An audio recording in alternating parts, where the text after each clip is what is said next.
May bagong paraan kung paano ka makakapag-uwi ng motor kahit wala kang cash, katulad nitong NMAX na to. O kaya naman, kahit wala kang kahit anong dokumento, pwedeng mapasa itong NMAX V3. Kahit wala kang G-Gives, wala kang credit card, walang problema dahil may uwi mo pa rin itong mga motor na to. Ito lang yung kailangan mong gawin.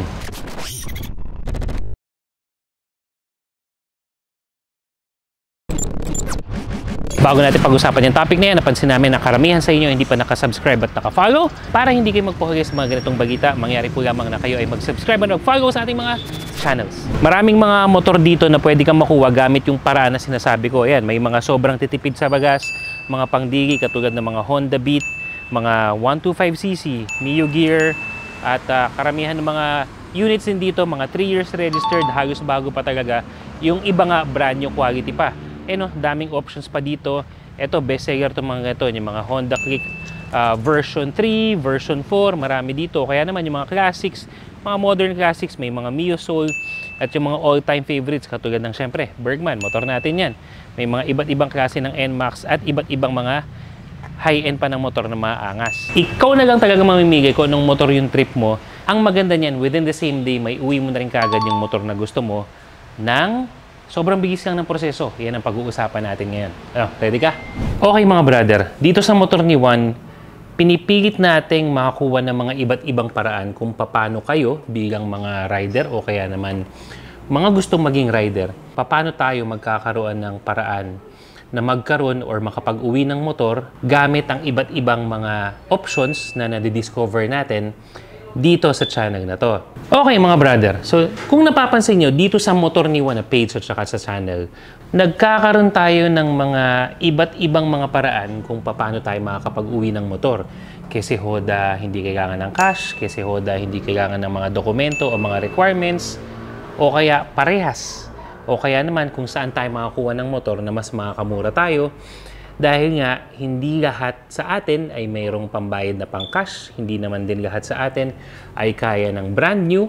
O kaya naman, hindi lahat sa atin ay may mga kanya-kanyang mga dokumento.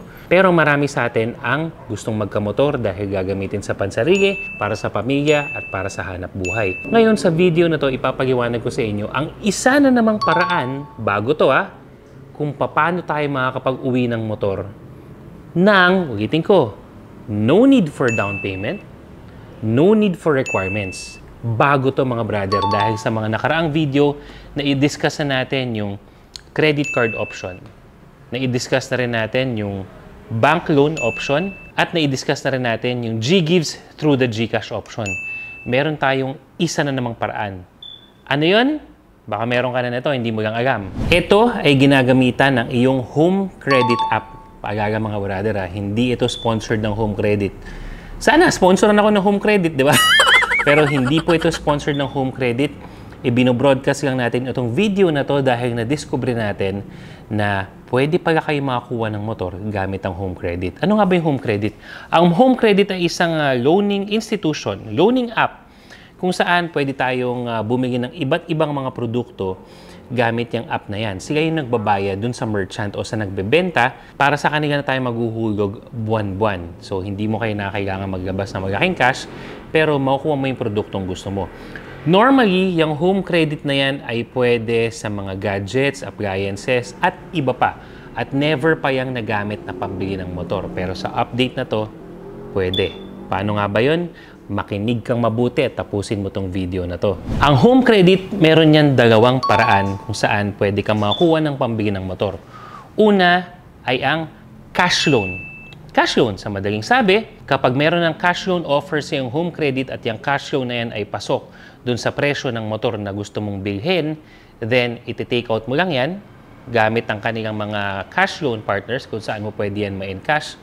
Pag hawak mo ng cash, pwede ka na makabili ng motor. So, siguro, by now, alam niyo naman na yan. Yung pangalawa na halos karamihan ay hindi pa talaga alam, ay ang paggamit ng home credit kwarta. Yes, kwarta with a Q. Yan. Yung home credit kwarta na yan ay isang pre-approved loan amount na pwede mong gamitin bukod sa produkto, pwede mo rin niyang gamitin sa ibang bagay sa pamamagitan lang ng pag-scan ng QR code ng merchant or yung nagbebenta para maiuwi mo yung produkto na gusto mo.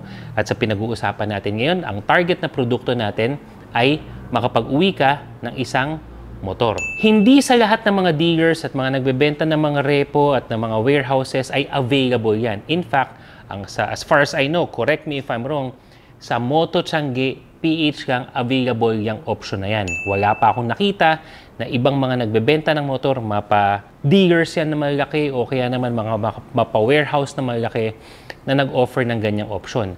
Sa home credit kwarta, halos kaparehas lang to ng G-Gives na ilang panahon ko na rin at ilang beses ko na rin na i-discuss sa inyo kung saan hindi mo kailangan ng kahit na anong dokumento. Yes, hindi mo kailanganin ng payslip, hindi mo kailangan ng COE, hindi mo kailangan ng proof of billing at iba pa. Dahil yan, yung mga dokumento na yan, challenge yan or pahirapan yan para sa ibang mga brother natin dyan na wala naman talagang record pagdating sa ganyan, pero may kapasidad naman sila na magbayad. O kaya naman, pag nakakuha ka ng motor, meron ka ng kapasidad na magbayad kasi gagamitin mo yung motor na yun na panghanap buhay. Yung home credit kwarta na yan ay hindi rin nangangailangan ng cash out. Yes, mga brother. So, kapag ikaw ay meron ng offer na home credit kwarta, hindi mo kailangan mag-ipon. Magkano kayang down payment? 10%, 20%, 50%? Wala pong ganun. Sa madaling salita, kapag ikaw ay merong home credit kwarta at yung kwarta offer sa'yo ay pasok dun sa presyo ng motor na gusto mong bilhin, wala ka ng kahit na anong dadalhin. Ang pinakadadalhin mo na lang is yung phone mo, kung saan nandun yung home credit mo na may offer, magpupunta ka na sa Moto Changi PH, mamili ka ng motor na pasok dyan sa kwarta na offer sa'yo, saka mo naman yun bibilhin. Ano ang mangyayari? Moto Changi PH will give you a QR code kung saan mo siya i-scan. So, gamit ang iyong home credit app, scan mo lang yan, at pag na-scan yung QR code na yan, pipiliin mo lang yung option na kwarta. Diba? Ganun lang siya kadali.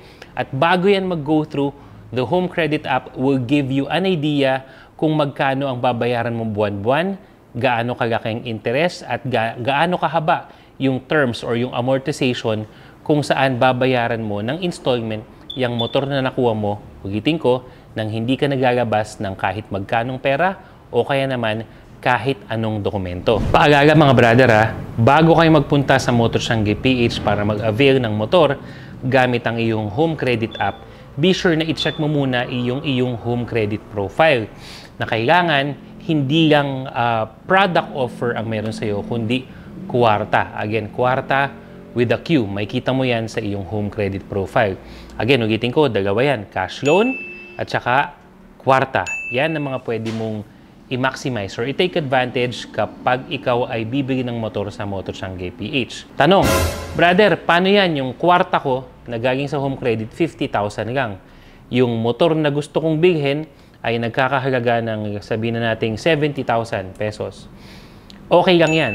Yung portion ng motor na ipambabayad mo ay manggagaling sa iyong kwarta offer. Tapos yung diferensya naman or yung kulang pa para mabuo yung value ng motor, pwede kang gumamit ng kung meron kang cash, kung meron kang GCash, bank transfer, credit card, o kung anumang mode of payment na tinatanggap sa Moto Changi PH para makumpleto yung value ng motor or yung presyo ng motor na gusto mong may uwi. Ganun lang siya kadali. Ano ang isa sa mga advantage yan mga brother? Bukod sa hindi ka naglabas ng down payment, hindi ka naglabas or nagpasa ng kahit anong dokumento, sa madaling salita, hindi na kailangan ng CI, walang hatak ang motor mo. Ibig sabihin, kahit na hindi ka makabayad kay home credit ng ilang panahon, yung motor mo sa'yo lang yan. Walang kukuha niyan, walang hatak niyan. Pero syempre, ang disadvantage niyan, masisira naman ang pangalan mo sa home credit na maapektuhan naman yung mga future loan opportunities mo in case kailanganin mong mangutang ulit kahit sa mga ibang financial institution, maaari namang maapektuhan yung record mo. At the end of the day, ang utang ay kailangang bayaran. Kaya pag ikaw ay nagkaroon ng oportunidad na magkaroon at makapag-uwi ng motor gamit ang home credit kwarta, be sure na on time ka magbabayad para magandang record mo sa susunod, mas maganda pang offer ang ibibigay sa'yo. So yun yung isa sa mga options pa kung paano ka makakapag-uwi ng motor kahit wala kang ipon, walang dokumento, bukod sa mga dati na nating napag-usapan. Ang home credit kwarta na tanging available lamang sa Moto Changi PH. Yan ang video natin yung mga brother. Again, para hindi ka magpuhagi sa lahat ng mga motorcycle news, reviews, and tips katulad nito, be sure naka-follow ka sa lahat ng mga social media pages natin katulad ng TikTok, Facebook, Instagram, and YouTube. To the next video mga brother. So,